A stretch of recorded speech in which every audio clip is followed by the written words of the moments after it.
ગુસ્સી talk કેસમાં બિચ્છુ ગેંગના 4 આરોપીઓના જામીન રદ. વડોદરામાં કુખ્યાત બિચ્છુ ગેંગ પર પોલીસે ફરી એકવાર ગાળિયો મજબૂત કર્યો છે. ગુસ્સી ટોક જેવા ગંભીર કેસમાં જામીન પર મુક્ત થયેલા આરોપીઓએ શરતોનો ભંગ કરતા કોર્ટે તેમના જામીન રદ કર્યા છે. જેના પગલે ક્રાઇમ બ્રાન્ચ ઓપરેશન હાથ ધરી 2 આરોપીઓની ધરપકડ કરી છે. વડોદરામાં ગુનાખોરી ડામવા માટે પોલીસ કમિશનરની સૂચનાથી ક્રાઇમ બ્રાન્ચે લાલ આંખ કરી છે. બિચ્છુ ગેંગના 4 આરોપીઓ સામે નોંધાયેલા ગુસ્સી ટોક કેસમાં મહત્વના સમાચાર સામે આવ્યા છે.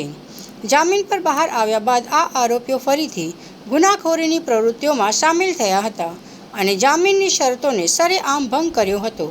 આ બાબતને ગંભીરતાથી લઈને કોર્ટે 4 આરોપીઓના જામીન રદ કરવાનો આદેશ આપ્યો હતો. ક્રાઇમ બ્રાન્ચે અશફાક ઉર્ફે બાબા શેખને બાતમીના આધારે તેને યાકુતપુરા વિસ્તારમાંથી દબોચી લીધો હતો. ટીસીસી ઉર્ફે ભૂરિયો મલેક આ શખ્સને નાની છીપવાળા વિસ્તારમાંથી ઝડપી પાડી કાયદેસરની કાર્યવાહી હાથ ધરવામાં આવી છે. પોલીસની આ કાર્યવાહી દરમિયાન ગેંગના અન્ય 2 સાગરીતો નાસી છૂટવામાં સફળ રહ્યા છે.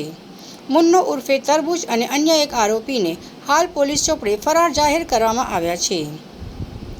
બિચ્છુ ગેંગના સાગરીતોની ધરપકડ થતાં જ શહેરના ગુનાગારોમાં ફફડાટ વ્યાપી ગયો છે. જામીન પર છૂટીને ફરી દાદાગીરી કરતા તત્વો માટે આ કાર્યવાહી એક લાલ બત્તી સમાન કિસ્સો છે. વડોદરા ક્રાઇમ બ્રાન્ચ હાલના આ બંને આરોપીઓની પૂછપરછ કરી રહી છે અને ફરાર આરોપીઓના સંભવિત ઠેકાણા પર દરોડા પાડી રહી છે.